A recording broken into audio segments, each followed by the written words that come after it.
up, guys? My name is Camelia Akami Keys, and today we're going to talk about the single stroke roll. So many of you may have seen my Instagram post where I'm just doing a single stroke roll and it looks pretty effortless. So how did I get my fingers, my hands to learn this motion? So you pull the stick in. This is the motion here. You let the stick out, you let the stick in. This is the technique. So my hand's like this, and you're holding the stick like this. So this is what it looks like. This is what it looks like. See? Come over here. That's better. Here's the stick. So thumb and index finger. So this is the motion you want to practice. Okay, over and over again. Just slowly work this, and eventually, after you do this hundreds and hundreds and hundreds and hundreds of times, you will get used to it. The repetition of this motion here. You're pulling the stick in, and when you first start, this is probably going to feel very, very unfamiliar and weird, possibly. But this is what you're going to use to take your playing, your single stroke rolls to the next level, as well as your double stroke roll, which we'll talk about a little bit later in the video. But this is the motion here. Okay? This is what it looks like. This is what's happening under the stick. Your fingers are pulling into your palm. Bop, bop, bop, bop, bop, bop, bop. Okay? That's what's happening. That's what's happening. Okay, so I would also work like this. So now I can have a way to practice, and now I'm just not doing this. My stick is actually hitting something. So here.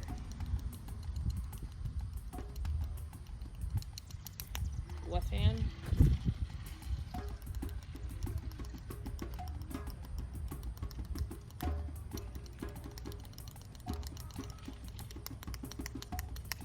Okay? So you can practice all of your rudiments like this. Double stroke roll. Da da. Da da. Da da da da da da da da. This is very hard to do because there is no bounce. Even on a practice pad, there's bounce.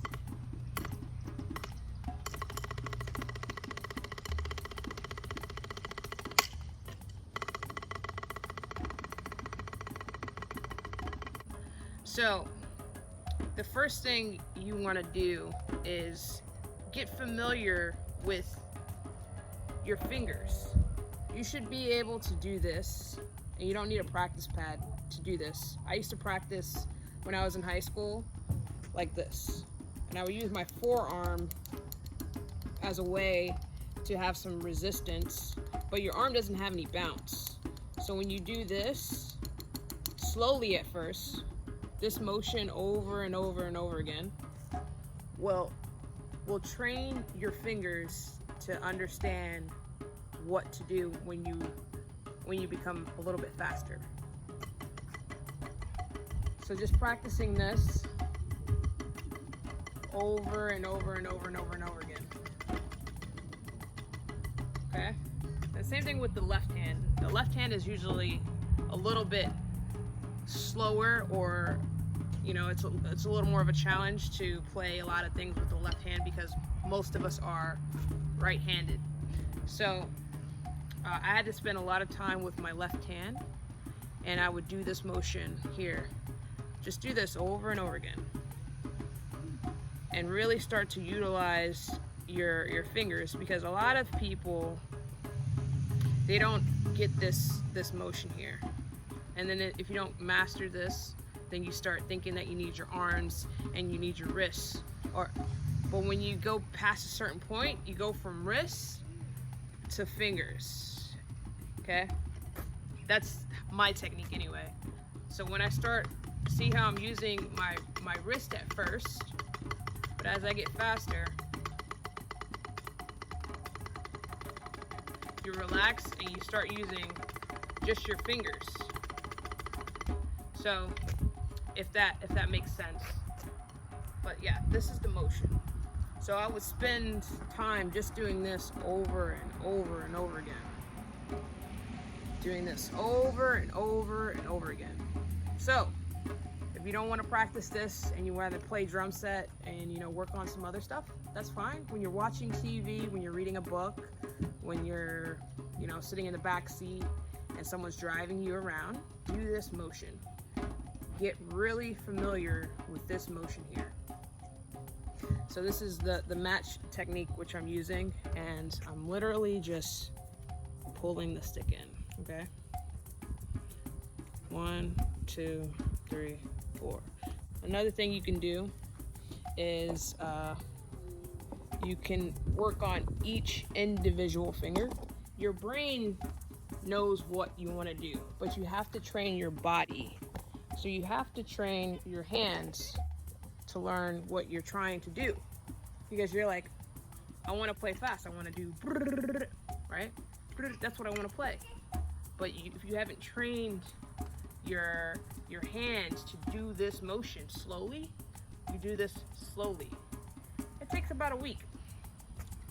You have good technique and you have patience.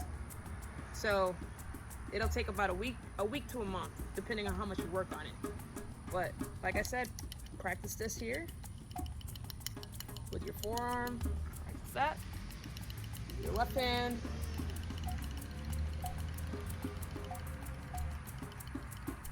And this is how I would work on my rudiments. Flam accents, paradiddle. So this is a quiet way to practice. You don't need a practice pad, you need a pair of sticks and your fingers. So you're gonna work these fingers here. Get these fingers very, very, very confident in this motion.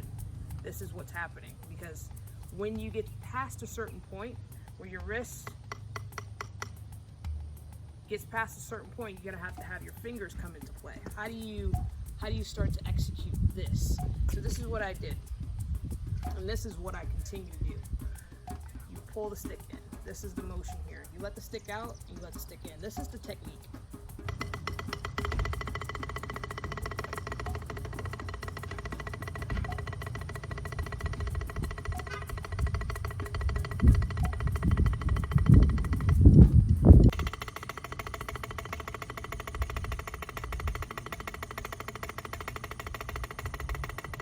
Thanks so much for watching my video, and yeah, I'm really happy to announce I am a Meinl percussion artist and a Meinl cymbal artist. As you can see, rocking the shirt, rocking the hat. I love the company. The practice pad is also Meinl.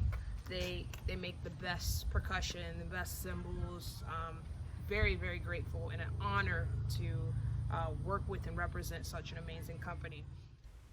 So in the next videos, I'm going to demonstrate how I use the single stroke roll and other rudiments. You also see my son Julian playing and doing the single stroke roll. Have a wonderful day. God bless. Thanks for watching.